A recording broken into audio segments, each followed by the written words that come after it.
Hi, hello, வணக்கம். எல்லாரும் எப்படி இருக்கீங்க? நல்லா இருக்கீங்களா? நானுமே நல்லா இருக்கேன்.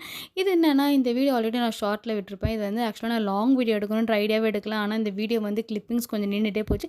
சரி நம்ம பேசியும் ரொம்ப நாள் ஆகுது. நம்ம ஃபேமிலி கிட்ட. சரி இன்னைக்கே நம்ம வீடியோ லாங் வீடியோவோ இத யூஸ் பண்ணிக்கலாம் அப்படின்றதுக்காக தான். என்னன்னா, மார்னிங்கே வந்து ஹஸ்பண்டும் பாப்பாவும் மட்டும் ஸ்கூலுக்கு போயிட்டாங்க. பையன் வீட்ல இருந்தா தான் ஸ்பெஷல் கிளாஸ் லீவ் போட்டு வீட்ல இருந்தான். நாளைக்கு தொரத்தி விட்டுருவேன் அவன நானு. என்னன்னா 10:30 மணிக்கு வீடு துடைச்சிட்டு இருக்கும்போது செம்ம சவுண்டு தான் ஆல்ரெடி ஷார்ட்ல சொன்னேன். செம்ம சவுண்ட் நான் நினைக்கவே இல்ல. என்னடா திடீர்னு சவுண்டா இருக்குன்ட்டு பார்த்தா, ஹெவியா இருந்தது. சரி என்னதான் பால்கனி ஓப்பன் பண்ணி பார்ப்போமே தொறந்து பார்த்தா ஒரே மழை. ஐயய்யோ! ஒரே ஜாலியாயிடுச்சு. ரொம்ப நாள் கழிச்சு மழை பார்க்கவும் மழை வரும்போது திட்டிக்கிட்டே இருப்போம்ல. இன்னைக்கு மழைய பார்த்தோனே ஜாலியாயிடுச்சு. போய் பையன கூட்டிட்டு வந்து நானும் என் பையனும் கைய விட்டுட்டு நல்லா விளையாடிட்டு இருந்தோம். ஆக்சுவலா என் பையன் கையில பார்த்துருப்பீங்க ரெட்டை விரலு. அது அவனுக்கு ராசின்னு நெறைய பேர் சொல்றாங்க. எனக்கு தெரியல. அது என்னன்னு சொல்லிட்டு நான் வந்து சிலத நம்புவேன், சிலத நம்ப மாட்டேன். எனக்கு தெரியாது ராசி என்னன்ட்டு. ஆனா நெறைய பேர் பார்க்குறவங்க சொல்லுவாங்க, "உன் பையன் ரொம்ப அதிர்ஷ்டசாலின்னு." இன்னொன்னு என்னன்னா, என் பையன் பொறந்ததே எம்ஜிஆரோட பொறந்த நாளைக்கு தான் பொறந்தான். அவன் பொறந்ததும் சனிக்கிழமை தான் பொறந்தான். அவனுக்கு அதுக்கேத்த மாரிலாம் பார்த்து தான் அவனுக்கு பேரும் வச்சிருப்போம் நாங்க. அவன் என்னன்னா, கொஞ்சம் அவனோட திங்கிங் படி தான் அவன் இருப்பான். நம்ம என்ன சொல்றோமோ அது 100% எடுத்துக்க மாட்டான். மோஸ்ட் ஆஃப் ஆல் எங்கள கன்வின்ஸ் பண்ண பார்ப்பான். நாங்க வந்து அந்த 50% எடுத்துப்போம். அவனோட இது அந்த மாரி தான். அப்படியே நானும் அவனுமே கொஞ்ச நேரம் மழையில விளையாடிட்டு, அப்படியே உள்ள வந்துட்டு, அவரு போயிட்டாரு டிவி பார்க்குறதுக்கு. நான் ஐயோ! என்னோட வேலைய பார்க்கணுமேன்னு சொல்லிட்டு கிச்சனுக்கு போயிட்டேன். கிச்சன் போய் ஃபுல்லா கிளீன் பண்ணி எடுத்துட்டு, கிச்சன்ல வந்து அந்த நடுவுல நம்ம அது எனக்கு என்ன சொல்லுவாங்கன்னு தெரியல எனக்கு ஆக்சுவலா. ஆனா நான் இத வச்சுக்கிட்டு தான் இருக்கேன். அது பேர் கூட எனக்கு தெரியல. நம்ம சாமி படத்த வச்சு தான் நடு வீடுன்னு சொல்லுவோம். அதுமாரி கிச்சன்ல வைப்போம் இல்லையா? அதுமாரி வந்து மஞ்சள் வச்சுட்டு, குங்குமம்லாம் வச்சுட்டேன். வச்சு முடிச்சுட்டு நான் என்னன்னா, எனக்கு ரொம்ப நாள் ஆசை. இந்த வந்து அரிசி மாவுல கோலம் போடணும்னு சொல்லிட்டு. எனக்கு போட்டு பழக்கம் இல்ல. எங்க வீட்ல யாரும் போட மாட்டாங்க. எங்க வீட்ல எல்லாரும் கோல மாவுல போடுவாங்க. சாக் பீஸ்ல போடுவாங்க. அத பார்த்து தான் நான் வளர்ந்தேன். நானே ஒரு இன்ட்ரெஸ்ட் எடுத்து கத்துக்க தான் சில விஷயம்லாம். சரி நம்மளும் ட்ரை பண்ணி பார்ப்போமே ட்ரை பண்ணேன். அந்த அளவுக்கு பெர்ஃபெக்ட்டா வரல. ஆனாலும் வந்து மோசமா வந்துருச்சுன்னு நான் சொல்ல மாட்டேன். ஓரளவுக்கு வந்தது. என்னன்னா, இதான் ஃபர்ஸ்ட் டைம்னால சில இடத்துல நல்லா பிரைட்டா இருந்தது. சில இடத்துல வந்து ரொம்ப டல்லா இருந்துச்சு. பரவால்ல இருக்கட்டும். எந்த ஒரு விஷயத்தையுமே நம்ம வரலன்னு சொல்லி விட்டுறக்கூடாது இல்லையா?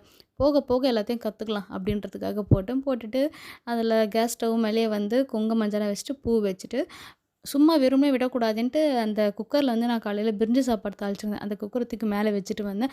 ஏன் இந்த 2 அடுப்பு காலியா விட்டேன்னா, அந்த 2 அடுப்புக்கும் வேலை இருக்கு எப்படி இருந்தாலும். அதனால காலியா இருக்குன்னு விட்டுட்டு வந்தேன். அப்படியே ஹாலுக்கு வந்தா கிளீனா தான் இருந்தது. மோஸ்ட் ஆஃப் ஆல் நான் கிளீன் பண்ணிட்டேன் எல்லாமே. கிளீன் பண்ணி எடுத்துட்டு தான் வந்து வாசல்ல போய் கோலம் போட ஸ்டார்ட் பண்ணேன்.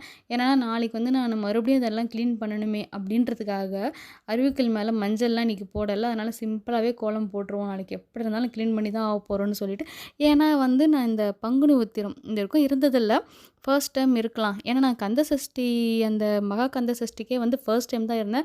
நான் நல்லபடியா முடிச்சேன். நான் நெனச்சத முருகர் நடத்தி குடுத்தாரு எனக்கு. எனக்கு அவ்வளோ நம்பிக்கை எனக்கு.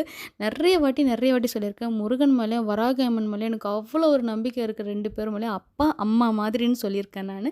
அதனால இந்த முருகருக்கு இருப்போம் அப்படின்றதுக்காக இருக்கேன். ஏன்னா பாப்பா வந்து கொஞ்சம் உடம்பு முடியாம இருக்கனால இந்த விரதத்த என்னால இருக்க முடியல. ஏன்னா சண்டேலேருந்து நான் கன்டினியூவா இருந்துருவேன். வீட்ல நான்வெஜ்லாம் செய்ய மாட்டேன். சரி நாளைக்கு எல்லாத்தையும் கிளீன் பண்ணி எடுத்துப்போம் அப்படின்றதுக்காக.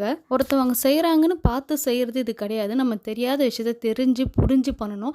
இத வந்து நான் கிட்டத்தட்ட என்ன சொல்றது, ரொம்ப சர்ச் பண்ணி அங்கங்க, இங்கங்க எல்லாத்தையும் புக்ல படிக்கிறது, யூடியூப்ல பார்க்குறது, கூகுள்ல படிக்கிறதுன்னு பார்த்துட்டு தான் எப்படி இருக்கணும்னு பார்த்தேன். நமக்கு என்ன தெரியுமோ அது தெரிஞ்ச மாரி பண்ணிப்போம் அப்படின்ற மாரி தான்.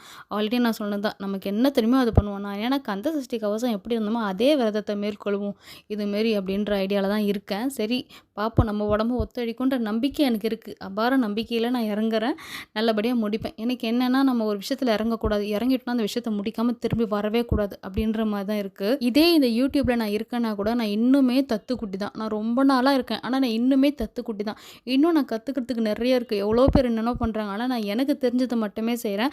ஆனாலுமே வந்து நான் இத விட்டுட்டு வெளிய வந்துரவே கூடாது. எந்த காரணத்த கொண்டும் யாருக்காகவும் வெளிய வரக்கூடாது. இதுல நம்ம ஜெயிச்சுட்டு தான் இருக்கணும் அப்படின்றதுக்காக நான் போராடுறேன். ஆனா எனக்கு உண்மையா சொல்லட்டுமா, எனக்கு யாரும் எந்த இதுவும் கிடையாது. என் பையனுக்கு தெரிஞ்ச சின்ன ஹெல்ப் பண்ணுவான். எனக்கு ஏதாவது தெரியலனா என் பையனை தான் கூப்பிட்டு கேட்பேன். அவன் எனக்கு பண்ணி கொடுப்பான். மற்றபடி யாருமே எனக்கு இதில் சப்போர்ட் இல்லை. என் ஹஸ்பண்ட் வந்து அவருக்கு அவரோட வேலையே கரெக்டாக இருக்குன்றதுனால அவர் என்னை டிஸ்டர்ப் பண்ண மாட்டார். மோஸ்ட் ஆஃப் ஆல் என்னை டிஸ்டர்ப் பண்ணால் உன்னோட வேலை நீ பாரு, உனக்கு நான் வந்து ஹெல்ப் பண்ணணுமா, உனக்கு சப்போர்ட்டாக இருக்கணுமா இருக்கணும் அப்படின்ற மாதிரி தான் சொல்லுவார். மற்றபடி நான் இன்னமும் தத்துக்குட்டி தான். அதை தான் நான் சொன்னேன். ஒரு விஷயத்தில் இறங்கக்கூடாது, இறங்கினா முடிக்காமல் இருக்கக்கூடாதுன்றதுனால. எனக்கு என்னென்னா இந்த வெள்ளிக்கிழமை அன்னைக்கு அடுத்த வெள்ளிக்கிழமை அன்னைக்கு பங்குனி உத்திரம் அதை நல்லபடியாக சாமி கும்பிடணும். அதுக்கான வேலையை நாலுலேருந்து ஸ்டார்ட் பண்ணணும் அப்படின்ற மாதிரி தான் இருக்குது. என்னென்னா ஏன்னா பாப்பாவுக்கும் எக்ஸாம் ஸ்டார்ட் ஆகிட்டு போகுது இப்போது அதையும் கவனிக்கணும். என்னதான் தம்பிக்கு எக்ஸாம் முடிஞ்சாலுமே எனக்குள்ள ஒரு பயம், எக்ஸாம் ரிசல்ட் வரணும் அவனுக்குமே. வீட்டில் நிறைய ப்ராப்ளம்ஸ் இருக்குது, அதெல்லாம் போகணும். ஸோ இது எல்லாமே நம்ம முருகர் ஐயா பார்த்துப்பாருன்னு சொல்லிட்டு நான் ஆல்ரெடி வராகி அம்மன் ஷார்ட்டில் கூட ஒன்று சொல்லியிருப்பேன். இப்போ கூட எனக்கு சில பிரச்சனை வந்தப்போ அம்மன் கிட்ட போய் சொன்னப்போ நிறைவேற்றினாங்கன்னு. இது சில பேர் எப்படி எடுத்துப்பாங்கன்னு தெரியல. இது வந்து சும்மா யூடியூபுக்காக சொல்கிறாங்களோன்ற மாதிரி கூட எடுத்துப்பாங்க. ஆனால் அப்படி கிடையவே கிடையாது. நீங்கள் மனசார வேண்டிங்கன்னா கண்டிப்பாக எதுவுமே சாமி மனசார தான் செய்யும். ஒரு பாசிட்டிவ் எனர்ஜி, பாசிட்டிவ் வைப். அதுக்காக நம்ம எதுவுமே செய்யாமல் இருக்கக்கூடாது. நம்ம வேண்டுதல் வச்சுட்டு நம்ம வேலையை பார்த்தாலும் எல்லாமே கரெக்டாக நடக்கும். நம்ம வாழ்க்கையில் வந்து கெட்டதும் நடக்கும், நல்லதும் நடக்கும். ரெண்டுத்தையும் பேலன்ஸ் பண்ணி வாழ்ந்து தான் ஆகணும். அதுதான் நம்ம வாழ்க்கை. அதுக்கான ஒரு பாசிட்டிவாக நம்ம ஏதாவது ஒரு பிடிப்பு வேணும் இல்லையா? அது சாமியாக இருக்கலாம், மனுஷங்களா இருக்கலாம், எது வேணா இருக்கலாம். நம்ம இஷ்டம் தான். Be positive. இன்னைக்கான வீடியோவில் தான். பாய்.